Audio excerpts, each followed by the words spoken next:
టెక్కలిలో MLC Duvvada Srinivas ఇంటి దగ్గర కొనసాగుతున్న హైడ్రామా ఇంకా ఇంటి ముందే బైఠాయించారు దువ్వాడ వాణి హైందవి. ఇంట్లోకి రానిచ్చేంత వరకు తగ్గేది లేదంటున్నారు వాణి. ఎట్టి పరిస్థితుల్లోనూ ఇంట్లోకి రానిచ్చేది లేదంటున్నారు దువ్వాడ శ్రీనివాస్.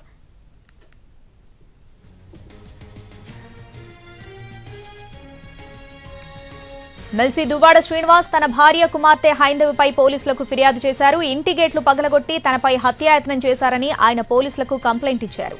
వానితో పాటు ఆమె అనుచరులకు అరెస్ట్ చేసి తనకు రక్షణ కల్పించాలని ఆయన కోరారు. శ్రీకాకుళం జిల్లా టెక్కలిలో దువ్వాడ శ్రీనివాస్ కొత్త ఇంటి దగ్గర రాత్రి నుంచి హైడ్రామా కొనసాగుతూనే ఉంది.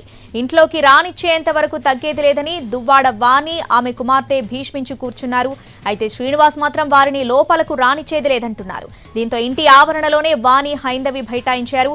నిన్న రాత్రి తలుపులు బద్దలు కొట్టి భార్య వాణి, కూతురు హైందవి, కొందరు బంధువులు ఆ ఇంట్లోకి వెళ్లేందుకు ప్రయత్నించారు. అయితే దువ్వాడ శ్రీనివాస్ ఆయన బంధువులు ఆమెను అడ్డుకున్నారు. ఈ సమయంలో శ్రీనివాస్ భార్య పిల్లలపై తీవ్ర స్థాయిలో విరుచుకుపడ్డారు. ఆగ్రహంతో ఊగిపోయారు. దువ్వాడ సోదరులు కూడా వానితో గొడవకు దిగారు. పరిస్థితి ఉద్రిక్తంగా మారడంతో పోలీసులు ఇరు వర్గాలకు సర్ది చెప్పారు.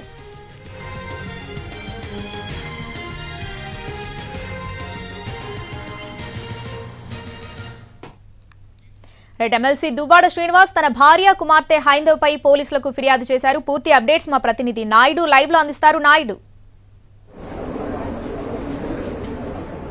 శ్రావణి, మనం గత 2 రోజులుగా చూస్తా ఉన్నాము ఎమ్మెల్సీ దువ్వాడ శ్రీనివాస్ కుటుంబంలో నెలకొన్నటువంటి ఏదైతే ఇష్యూ ఏదైతే ఉందో అది మరింత రప్చర్ గా మారింది, రోడ్డుకెక్కినటువంటి పరిస్థితి.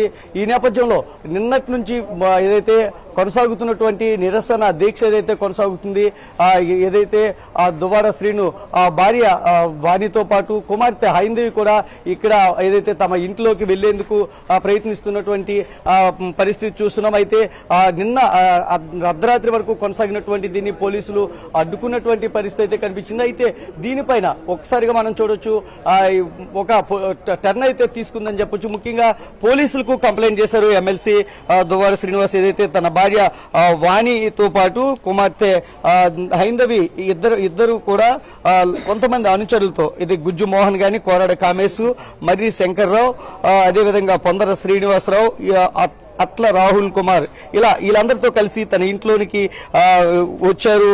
గేట్ ను ఎరగొట్టారు. వారిపైన తనపైన హత్య యత్నానికి కూడా పాల్పడ్డారనేటటువంటి విషయాన్ని అయితే ఆయన పోలీసులకు తెలియజేశారు. అయితే వీళ్ళు కూడా ఫిర్యాదు చేసినట్లుగా తెలుస్తుంది. అసలు పోలీసుల ఫిర్యాదు వరకు కూడా ఈ కుటుంబ ఇష్యూ అనేది వెళ్ళినటువంటి పరిస్థితి. అమ్మ, చెప్పండి రా, అసలు ఈ ఫిర్యాదులను ఎలా చూడాలి? నిన్న మీ పైన మీరు లోపలికి వెళ్ళేటప్పుడు మీ నాన్నగారు మిమ్మల్ని మేము చూసాము అడ్డుకున్నటువంటి పరిస్థితి, తర్వాత పోలీస్ ఫిర్యాదుల వరకు వెళ్ళింది, దీన్ని ఎలా చూడాలి?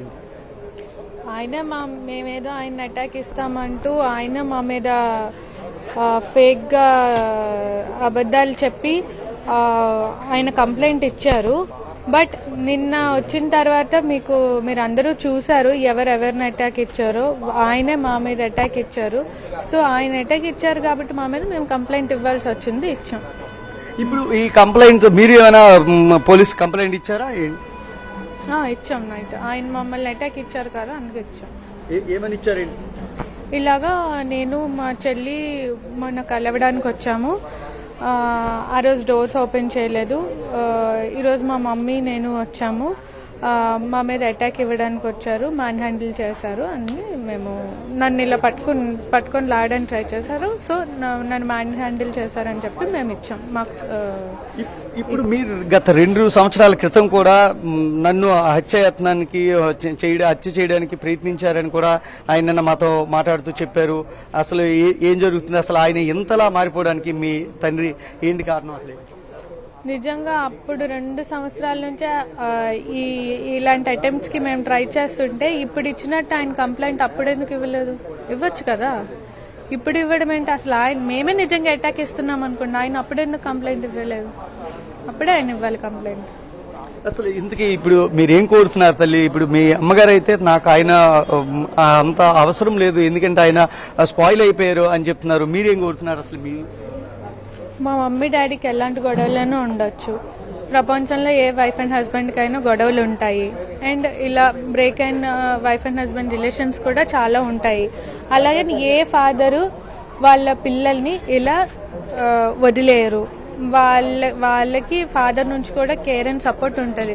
సో మేము కూడా అదే ఎక్స్పెక్ట్ చేస్తున్నాం. మా మమ్మీ నుంచి ఏ కేర్ అండ్ సపోర్ట్ ఎక్స్పెక్ట్ చేస్తున్నామో మా డాడీ నుంచి కూడా అదే కేర్ అండ్ సపోర్ట్ ఎక్స్పెక్ట్ చేస్తున్నాం. వాళ్ళిద్దరు కలవాలని లేకుండా వేరే వేరే ఇళ్లలో ఉండాలనుకున్నా మా మమ్మీ దగ్గరికి ఎలా వెళ్ళుంటామో మా డాడీ దగ్గర కూడా అలాగే వచ్చి ఉన్నాము. దీనికి పులి స్టాప్ ఉండదా? కేసులు కోర్టులు ఇంకా ఇదేనంటారు? అసలు ఏం జోక్యం చేసుకుంటున్నారు? మీ నాన్నగారికి ఏం అప్పీల్ చేస్తున్నారు? అసలు ఎవరు జోక్యం చేసుకుంటున్నారు అనుకుంటున్నారు?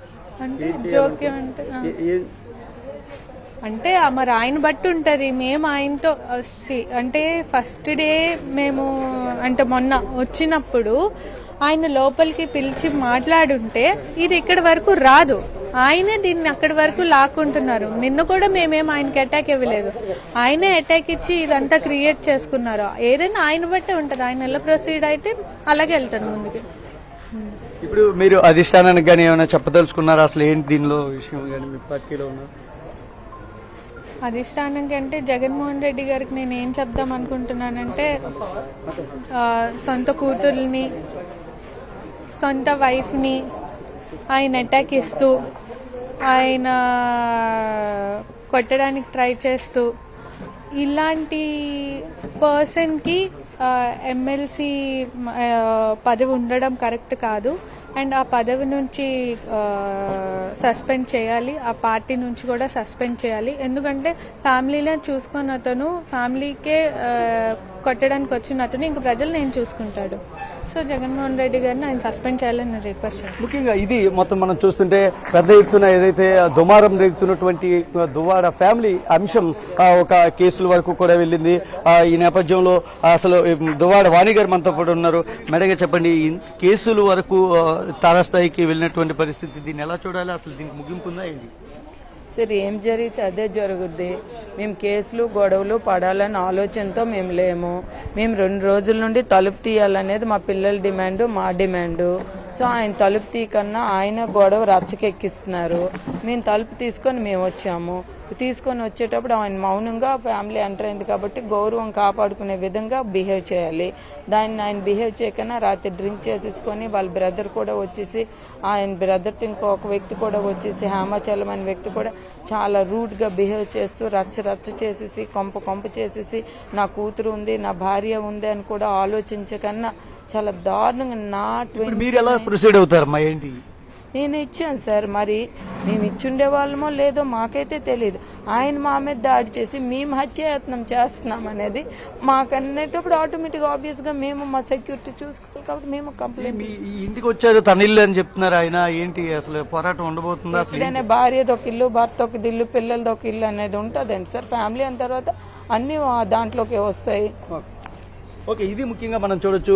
ఏదైతే ఇటు దువ్వాడ ఫ్యామిలీలో కొనసాగుతున్నటువంటి హై డ్రామా మొత్తం కూడా ఇంకా కొనసాగుతుంది. ముఖ్యంగా తమకు న్యాయం జరిగేంత వరకు కూడా మేము మా ఇంట్లో ఉంటాము, ఇది ఎవరి ఇల్లు కాదు, ఏదైతే 2 ఇళ్లలో ఇది కూడా నాకు హక్కు ఉంది, సో ఇక్కడ కూడా మేము ఉంటాము. ఏదైతే దువ్వాడ శ్రీను గారు ఆయన హత్యాయత్నం చేశారంటూ ఫిర్యాదు చేయడంతోనే తాము ప్రతిగా ఫిర్యాదు చేయాల్సి వచ్చిందని చెప్పి ఆమె చెబుతున్నటువంటి పరిస్థితి ఉంది. కెమెరా పర్సన్ సురేష్తో విఎస్ నాయుడు, ఎన్టీవీ, శ్రీకాకుళం.